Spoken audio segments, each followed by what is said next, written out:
charla vamos a definir qué es el síndrome de dificultad respiratoria aguda. En este caso, es el inicio abrupto, específicamente de una lesión pulmonar difusa, que en este caso se caracteriza por una hipoxemia grave y también por la presencia de infiltrados pulmonares generalizados, como se puede observar en las imágenes, en las dos imágenes radiológicas. Eh,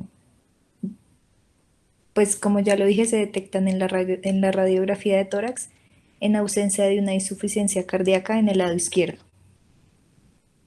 En el síndrome de distrés respiratorio también podemos notar que hay un descenso de la distensibilidad pulmonar y de la capacidad residual funcional debido pues a un infiltrado alveolar que produce un aumento de la permeabilidad capilar pulmonar.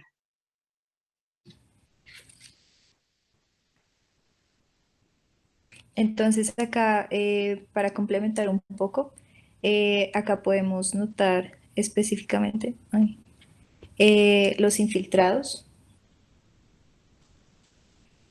los infiltrados bilaterales que se observan en ambas radiografías. Esto es lo que caracteriza este síndrome de dificultad respiratoria aguda.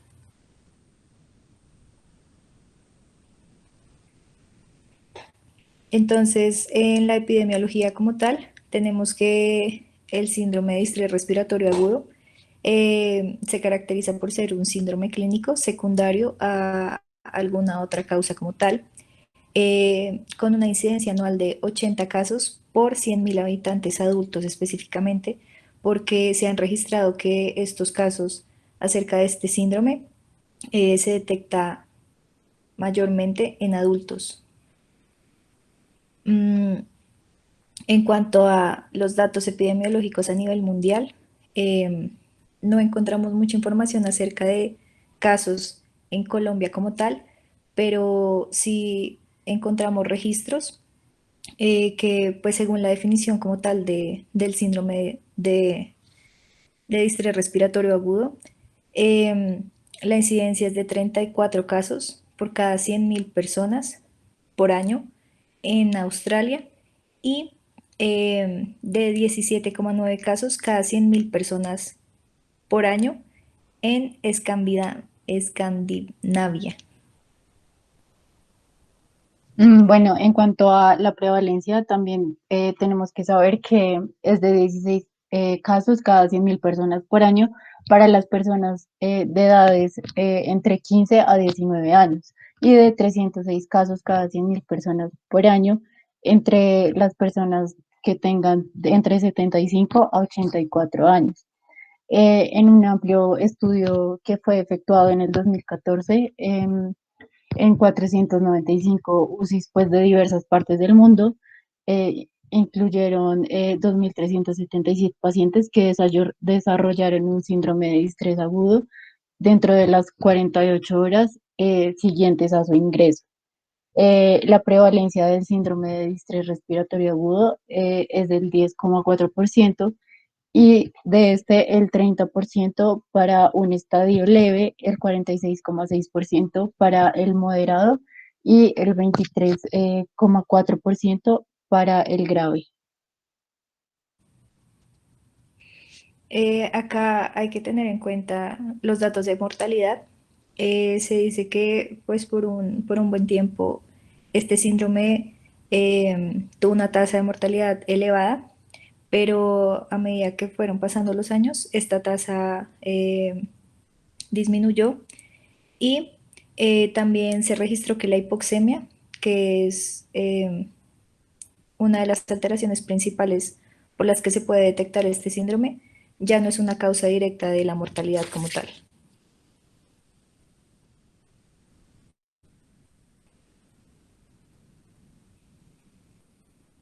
Bueno, en cuanto a las cifras adicionales,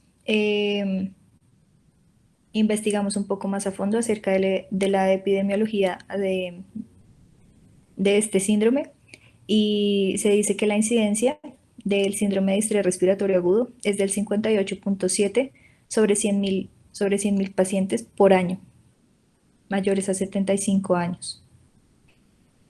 También se Mm, registra En Estados Unidos se estima que aproximadamente se presentan 19.600 casos por año y los datos de incidencia y la mortalidad han variado en las últimas décadas por la unificación de los criterios diagnósticos de Berlín.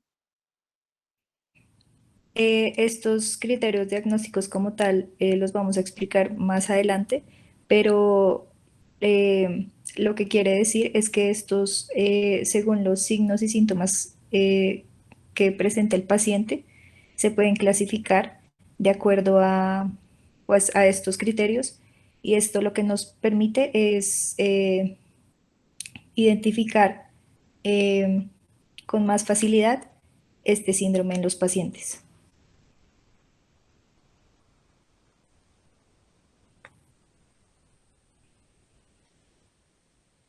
En Bueno, cuanto a los factores de riesgo, debemos tener en cuenta los que existen los más frecuentes y los menos frecuentes. En cuanto a los más frecuentes, se dan de manera indirecta y la principal causa pues es la sepsis, que es la infección por bacterias gram positivas o gram negativas, virus, hongos o parásitos. También por múltiples transfusiones, también en pacientes quemados, en traumatismos que habitualmente son graves, y también hay que tener en cuenta que el síndrome de estrés respiratorio agudo se puede dar pues por estados posoperatorios, así la intervención quirúrgica no haya sido a nivel pulmonar.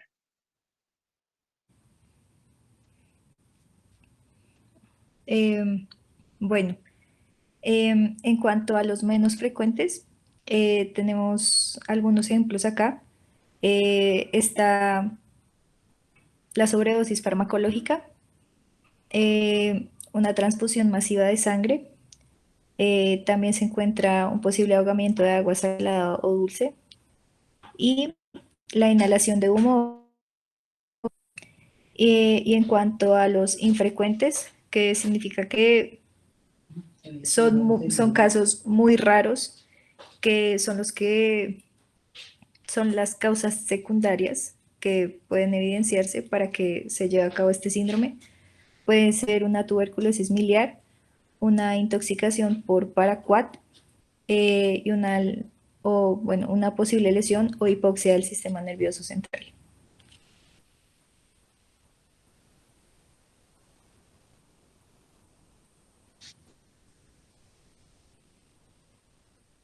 En cuanto a En la etiología, debemos tener en cuenta que es una lesión de la membrana alveolo-capilar y estos trastornos pues se pueden clasificar de acuerdo a la función, si la lesión, de acuerdo si la lesión pulmonar es de manera directa o indirecta, como decíamos previamente. Entonces, en los mecanismos directos que inducen inflamación y lesión alveolar, pues tenemos a la aspiración del contenido gástrico, a la neumonía, a la inhalación de sustancias tóxicas como el humo, a la contusión o embolias pulmonares, a la toxicidad pues por oxígeno, a cuadros próximos pues a la asfixia, a radiación o a las lesiones por reperfusión tras un trasplante pulmonar.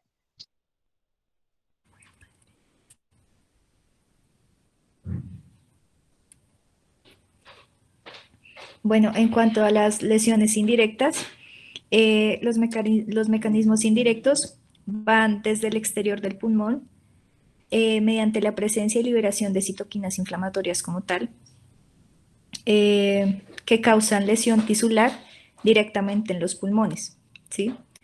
Eh, las causas indirectas pues son en este caso las más frecuentes por las que se puede presentar este síndrome, y aquí tenemos algunos ejemplos. Se puede presentar un shock séptico de origen urinario, también un politraumatismo, la presencia de quemaduras, las transfusiones múltiples, la sobredosis de fármacos o bien sea la sepsis, que en este caso cabe resaltar que es la primera causa del sistema de distrés respiratorio agudo.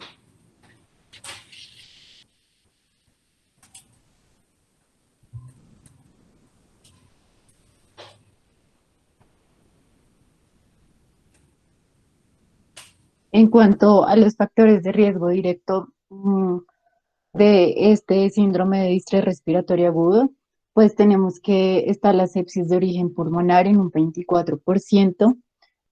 Tenemos al shock séptico de origen pulmonar en un 35%, a la aspiración de contenido gástrico de un 15 a un 36%, un casi ahogamiento en un 33%, una contusión pulmonar del 17 al 22%, y, y un síndrome de distrés respiratorio por inducción, pues por la ventilación mecánica, tenemos de un 6 a un 17%. En cuanto a los factores de riesgo indirectos, según datos adicionales de la etiología de nuestro, pues del síndrome que estamos presentando, tenemos varios. Está en primer lugar la sepsis de origen no pulmonar en un 6%, es decir, que no es muy común. También se presenta un shock séptico de origen no pulmonar en un 13%. Eso quiere decir que es más probable que se lleve a cabo por esta alteración que se presenta. También se puede dar por una transfusión de hemoderivados entre un 24 y 36%. Un proceso de coagulación a nivel intravascular diseminada en un 22%, y una sobredosis de fármacos en un 9%, que no es muy común. En el caso de presentar un traumatismo en la primera región anatómica, eh, en un 1%, es decir, que no hay tantos casos registrados con respecto a esa alteración. En dos regiones anatómicas, en un porcentaje de 2,9%, y entre regiones anatómicas o más, entre un 9 y 10%. También cuando se presenta un bypass cardiopulmonar, se encuentra en un 2%. Y por último, quemaduras, la presencia de quemaduras, que tampoco es muy común y es por eso que está en un 2%. Todos estos porcentajes hacen referencia a la incidencia de un daño pulmonar agudo que se puede presentar. Entonces, cuando alguna de estas alteraciones se diagnostica en el paciente, de aquí se puede derivar el síndrome de distrés respiratorio agudo, dependiendo claramente de la gravedad del diagnóstico. Bueno, en cuanto a la fisiología o fisiopatología, eh, hay que tener en cuenta que el síndrome de distrés respiratorio agudo es producido por un cuadro de edema pulmonar específicamente, debido a un aumento de la permeabilidad vascular como tal. Es una alteración inicial en la ocupación alveolar por causa de un edema, como ya lo dije, junto con la presencia de proteínas que se dispone para el intercambio gaseoso, ya que este también se ve alterado. Entonces, acá decimos que como fase exudativa, bueno, aquí esta alteración se puede presentar a través de tres fases: la exudativa, la proliferativa y la fibrótica.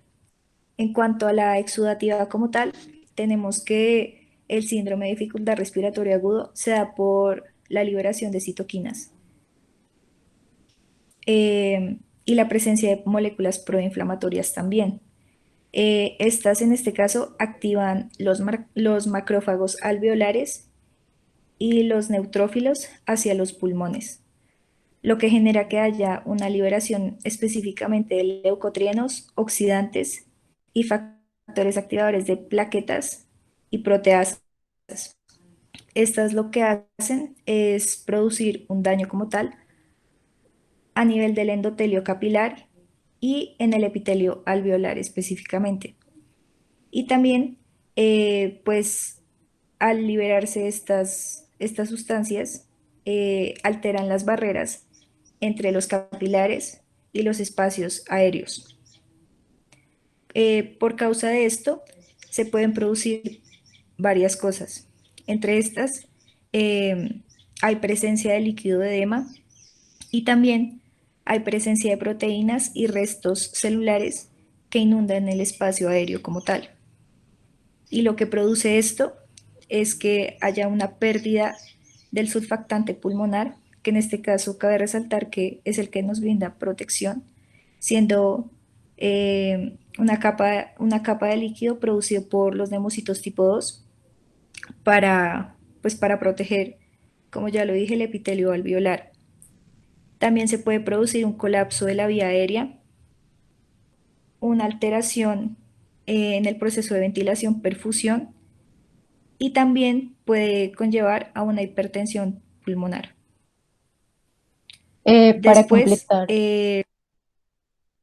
perdón, bueno, Cami, sí, para completar lo que Cami venía diciendo, pues debemos tener en cuenta que en esta fase pues se presenta un estado preinflamatorio en el compartimiento alveolar.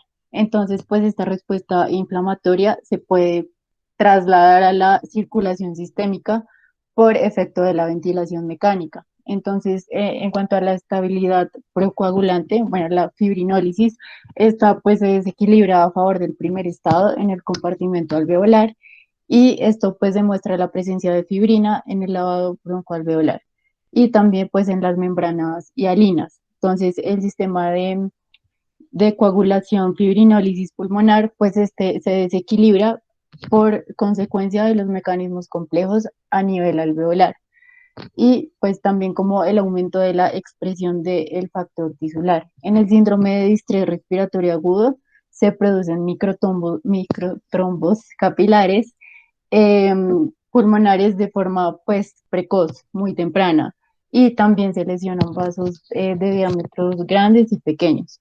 Estas situaciones pues provocan un aumento de las resistencias vasculares pulmonares y una hipertensión arterial pulmonar, como lo decía Camila, de observación frecuente pues en este síndrome. En cuanto a la fase proliferativa, pues debemos tener en cuenta que esta tiene una duración de hasta 3 semanas. En esta fase, pues se caracteriza la resolución de la fase aguda por el inicio de la reparación del pulmón. Entonces, un paciente pues que alcanza esta fase puede alcanzar a recuperar de manera completa o bien también pues puede evolucionar hacia la tercera fase. En esta fase proliferativa, lo que pasa es que las células alveolares epiteliales de tipo neumocito tipo 2 eh, tienen varias funciones importantes como la producción del surfactante pulmonar y pues la transferencia de iones. Estos pues son precursores de los neumocitos tipo 1 y un colapso de estas unidades alveolares llevan a cabo una atelectasia, que es el colapso completo o parcial del pulmón, y también una alteración del aclaramiento del agua pulmonar, y lo que hace esto es entorpecer la reabsorción del edema.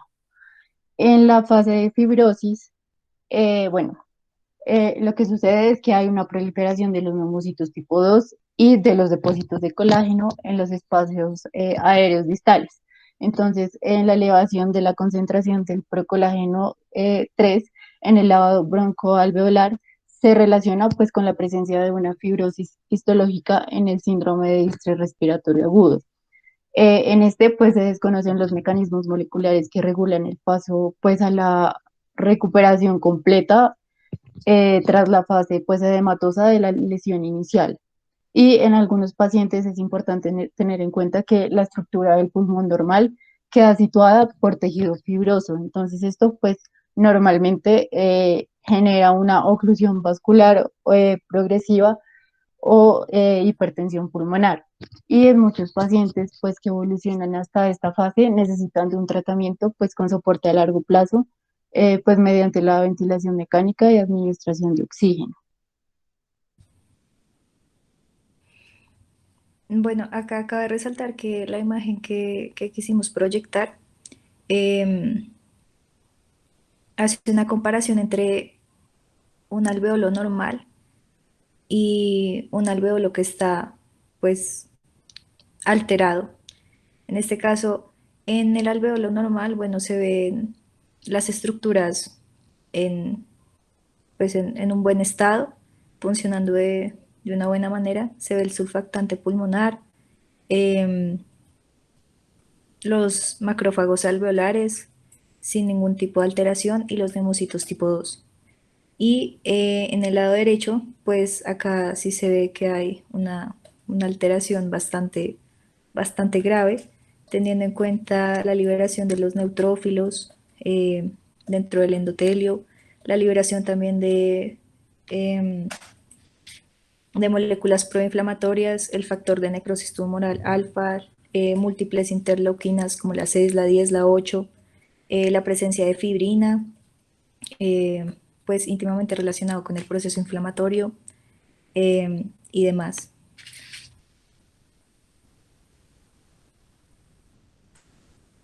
Y también cabe resaltar el abundante líquido que está presente dentro del alveolo, lo cual no es normal, no debería estar ahí.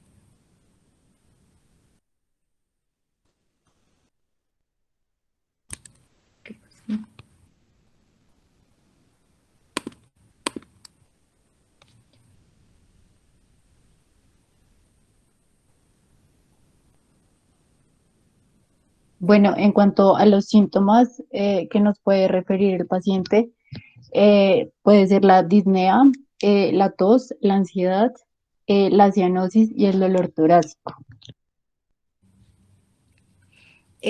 Bueno, acá tenemos el cuadro clínico, ya explicamos los síntomas que puede presentar el paciente y en cuanto a los signos como tal, tenemos que está presente la taquicardia, una hipotensión, taquipnea también, la presencia de estertores, también la presencia de tirajes costales, es decir, los intercostales, los subcostales, los supraclaviculares y los supraesternales.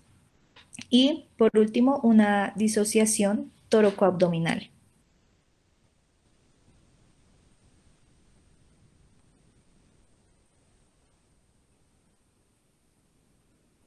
Acá quisimos resaltar algunas imágenes acerca de algunos signos y síntomas que están presentes en el síndrome de estrés respiratorio agudo. Eh, bueno, la taquipnea,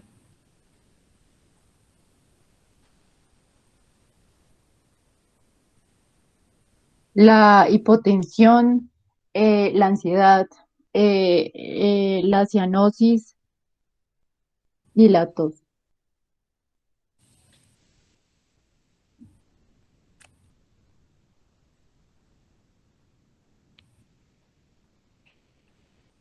bueno, en cuanto al diagnóstico como tal, presentamos la clasificación según los criterios diagnósticos de Berlín. Acá está completo. Entonces, en primer lugar, tenemos la cronología, que hace referencia al comienzo dentro de la semana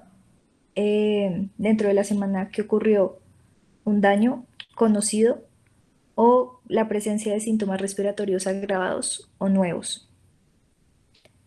En cuanto a los estudios de imagen, bien sea por radiografía o por tomografía de tórax, eh, se presentan opacidades bilaterales que no están totalmente explicadas por derrames, por la presencia de un colapso lobular o pulmonar, o también por la presencia de nódulos. En cuanto al origen del edema, tenemos una insuficiencia respiratoria no explicada completamente eh, por una insuficiencia cardíaca o por sobrecarga de líquidos.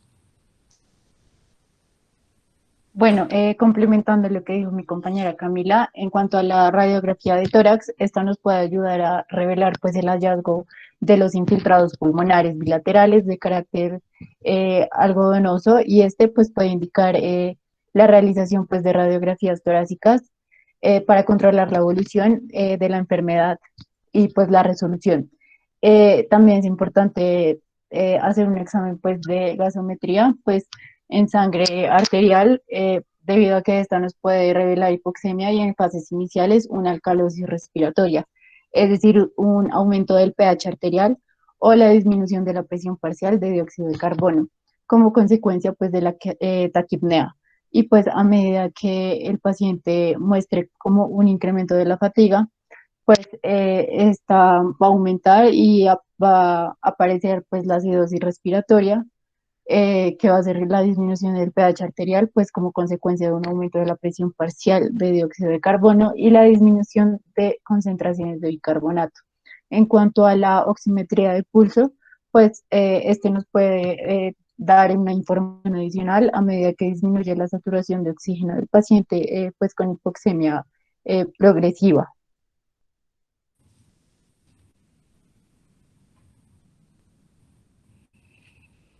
Bueno, acá tenemos la clasificación de niveles de gravedad del síndrome de distrés respiratorio agudo.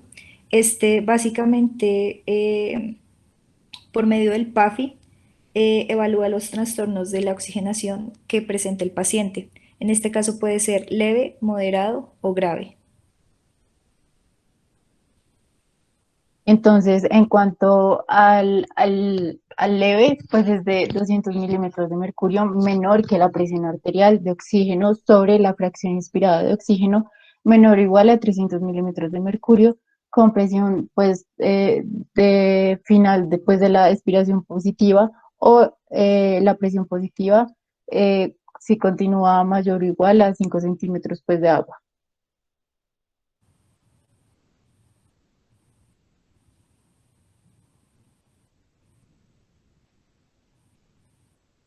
Para el moderado, entonces está 100 milímetros de mercurio menor a la presión arterial de oxígeno sobre la fracción inspirada de oxígeno menor o igual a 200 milímetros de mercurio con la presión final de expiración positiva mayor o igual a 5 centímetros de agua. Y en la grave, pues ya la presión arterial de oxígeno va a ser sobre la fracción inspirada de oxígeno va a ser menor o igual a 100 milímetros de mercurio con la presión de expiración positiva mayor o igual a 5 centímetros con agua.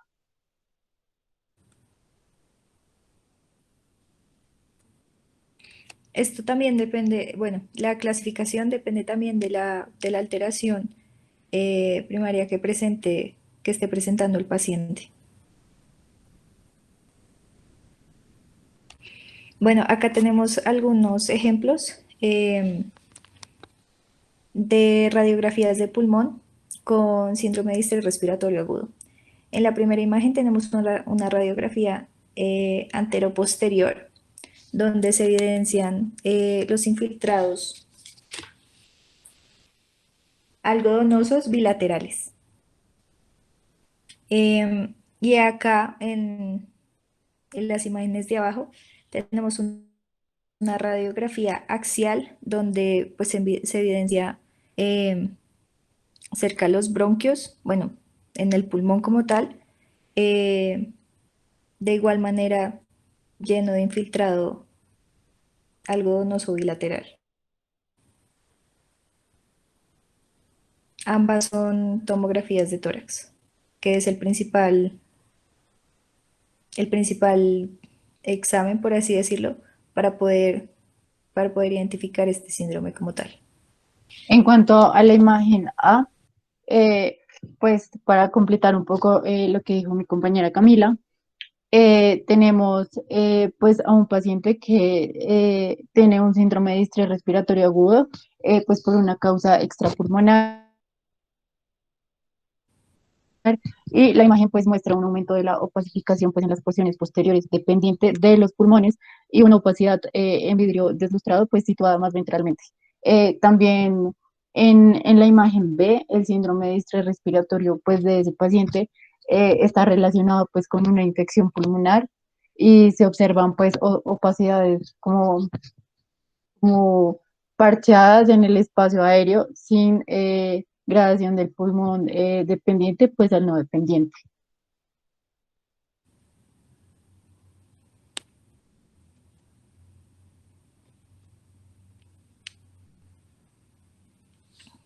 Bueno, en cuanto al tratamiento como tal, en primer lugar, para un paciente que presenta el síndrome de distrés respiratorio agudo, es necesaria la administración de oxígeno para asegurar la vía aérea como tal. a través pues, de la misma ventilación mecánica.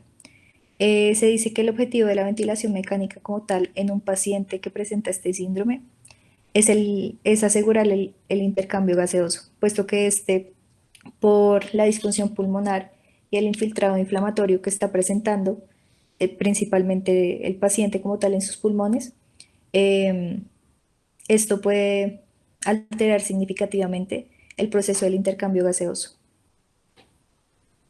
También tenemos la intubación orotraqueal y, y la ventilación mecánica, como ya se había explicado. Eh, la sedación profunda, que busca disminuir el consumo de oxígeno. Eh, También se le pueden administrar relajantes musculares, eh, dependiendo del tipo de dolor que esté presentando el paciente y la alteración primaria también, que hay que tenerla en cuenta. Y también tenemos medicamentos antiinflamatorios, como ejemplo traemos el ibuprofeno, eh, que ha sido propuesto para limitar la lesión pulmonar inflamatoria. Pero hay que tener en cuenta que estos medicamentos siguen en fase de investigación. Es decir, pues todavía no es que sean muy recomendables. En cuanto a la ventilación, me parece importante resaltar que está recomendado que se dé en posición prona porque esto ha demostrado que mejora la oxigenación y la mecánica pulmonar en pacientes con síndrome de distrés respiratorio agudo. Y también se ha comprobado pues, que la posición prona disminuye el riesgo de mortalidad en pacientes adultos con este síndrome versus la ventilación en posición supina.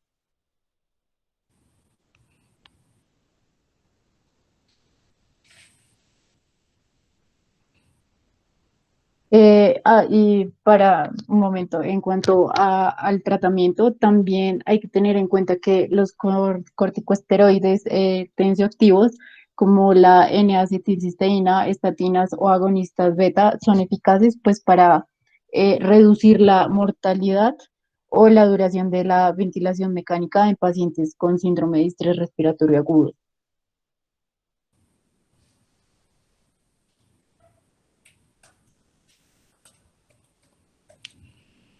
Bueno, y ya para finalizar, quisimos mostrarles eh, una clasificación de prevención específicamente del síndrome de estrés respiratorio agudo.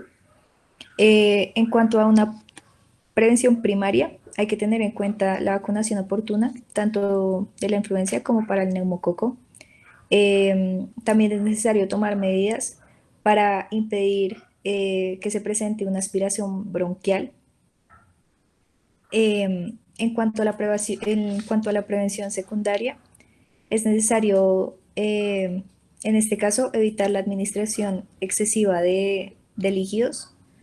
Eh, También está el caso de presentar una ventilación pulmonar protectora y también es necesario tener cuidado cuando se administra un tratamiento de tipo antimicrobiano oportuno,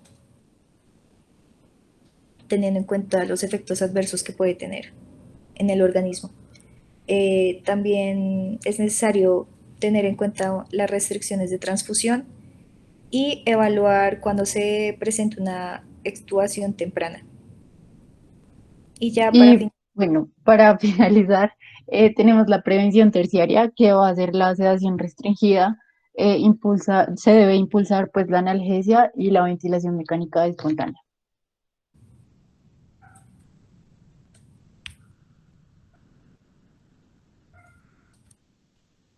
estas son las referencias de nuestro trabajo y, y ya eso es todo por hoy de nuestro tema. Muchas gracias.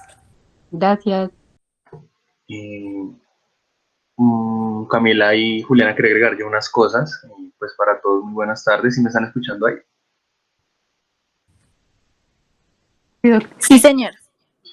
Eh, bueno, entonces pues soy Sergio Romero, como ya me presentaron Julián y Camila, entonces quería pues agregar unas cosas, digamos, respecto a lo que venían hablando Camila y Juliana. Pues primero que todo pues entender que pues como muchos temas en medicina, pero de pronto este tema en particular, en estos momentos que vivimos, sí existe una importancia en este síndrome de distrés respiratorio agudo, teniendo en cuenta que pues, es una entidad a la cual pues, como médicos siempre nos vamos a tener que enfrentar, sobre todo cuando trabajemos en servicios de urgencias o de unidades de cuidado intensivo, o pues de cualquier ámbito pues, hospitalario, ¿sí? Y más ahorita teniendo en cuenta el contexto de la pandemia del síndrome de, perdón, de la enfermedad por COVID-19. Entonces, pues digamos que es una de las entidades que también dentro de las causas pueden generar este síndrome de distrés respiratorio. Como ya lo han mencionado Julián y Camila, pues también recordar que la sepsis, independientemente de la causa, bien sea pulmonar o extrapulmonar, es una de las causas más frecuentes pues digamos, para generar este síndrome. Y listo, respecto a la parte de la fisiopatología que mencionaban, de pronto también pues recordar que el edema que se produce pues a nivel pulmonar no solo está a nivel del alveolo, sino también a nivel del intersticio, es decir, el espacio que se encuentra entre el alveolo y el capilar. Y esto pues al edematizarse pues en cierto modo aumenta el espacio que habría pues entre estos dos compartimentos, eh, y eso pues en últimas limitaría también el intercambio gaseoso, porque pues para difundir el oxígeno y el dióxido de carbono van a tener que atravesar un espacio un poco más grande. Eh, También pues recordar, pues ellas lo mencionaron, hay una producción de fibrina, pero aparte de eso, también hay una exposición dentro de este síndrome, hay una exposición de factor tisular, que lo que nos va a hacer es activar pues todo el proceso de la coagulación, y pues que en última nos puede generar también eventos trombóticos, pues ya digamos, en cuadros muy graves del síndrome. Pues ya respecto a los signos y síntomas, agregar que pues también, pues aparte de pronto, pues claramente se enfocó hacia la parte respiratoria, pero también podemos encontrar síntomas y signos específicos, pues de las causas que pueden generar el síndrome de estrés respiratorio agudo. Por ejemplo, un trauma, pues en un trauma podemos encontrar signos que nos puedan sugerir unas fracturas costales, por ejemplo, y ser pues también parte pues, digamos, del cuadro clínico. Respecto a los criterios diagnósticos de Berlín, pues como lo mencionaron muy bien Julián y Camila, solo agregar que sí o sí tienen que estar los 4 criterios para definir el síndrome de distrés respiratorio agudo. Es decir, yo puedo tener la radiografía tal como la presentaron, pero el paciente puede que no cumpla parámetros gasimétricos o no cumpla un parámetro de el edema no cardiogénico, es decir, donde sea el corazón el que sea la causa de ese edema. Entonces, si el paciente tiene una falla cardíaca, pues realmente no va a entrar dentro del espectro del síndrome de distrés respiratorio agudo, y por eso Camila y Juliana lo mencionaban, y era que, pues, de en cierto modo la incidencia de este síndrome ha disminuido precisamente por la unificación de esos criterios. Entonces, pues, digamos que como se quitó la parte cardíaca, pues, en cierto modo, pues también disminuyó la incidencia de este síndrome. Por último, pues respecto a las imágenes que pues mostraron, sí, efectivamente se muestran todos los hallazgos que comentaron Camila y Julián. Solo pues aclarar que las imágenes que se ven en la parte de abajo corresponden más a una tomografía de tórax y no a una radiografía. Pero pues en términos generales sí hace referencia a los hallazgos que documentaron. Y para agregar de la parte del tratamiento, pues el tratamiento en este caso, y pues hablando específicamente del síndrome de distrés respiratorio agudo, es una entidad grave. El tratamiento sí o sí va a ser la ventilación mecánica invasiva, es decir, toca intubar al paciente, y pues van a haber unos parámetros pues que deben, digamos, tener el ventilador para cada uno de estos pacientes. De pronto no vamos a andar un poco en el tema, porque pues realmente ya la ventilación mecánica es un tema ya aparte, da para otra exposición aún mucho más extensa, pero sí tener presente que respecto a la oxigenación es el tratamiento que requieren estos pacientes. De pronto respecto a la parte de los antiinflamatorios, buscando disminuir todo ese proceso de respuesta inflamatoria que mencionaban Camila y Juliana, de expresión de citoquinas, respuesta de neutrófilos, macrófagos, se utiliza más que todo en este tipo de casos, sobre todo cuando ya están muy avanzados, los corticosteroides, ¿sí? utilizando principalmente la metilprednisolona, y para los casos de COVID-19, pues que ha tenido evidencia el uso de la dexametasona en los pacientes con ventilación mecánica. La parte de los relajantes musculares, lo que buscaría en principio pues es disminuir como tal el esfuerzo muscular, y por ende eso permite un mejor acoplamiento del paciente al ventilador, porque si el paciente está combatiendo, está luchando contra el ventilador, pues realmente no va a tener una buena mecánica ventilatoria, y estos relajantes lo que nos van a ayudar en cierta medida a que el paciente se pueda acoplar adecuadamente al ventilador. Ya de los sedantes sí mejora los índices de oxigenación, como lo mencionaban también ellas, y pues la posición prono, que también disminuyó pues los índices de mortalidad y digamos la mejoría de hospitalizaciones y demás, pero digamos que el componente fisiológico, fisiopatológico que utilizaría este método es que mejoraría en cierto modo o disminuiría, perdón, las áreas de espacio muerto en el pulmón, entendiendo espacio muerto como una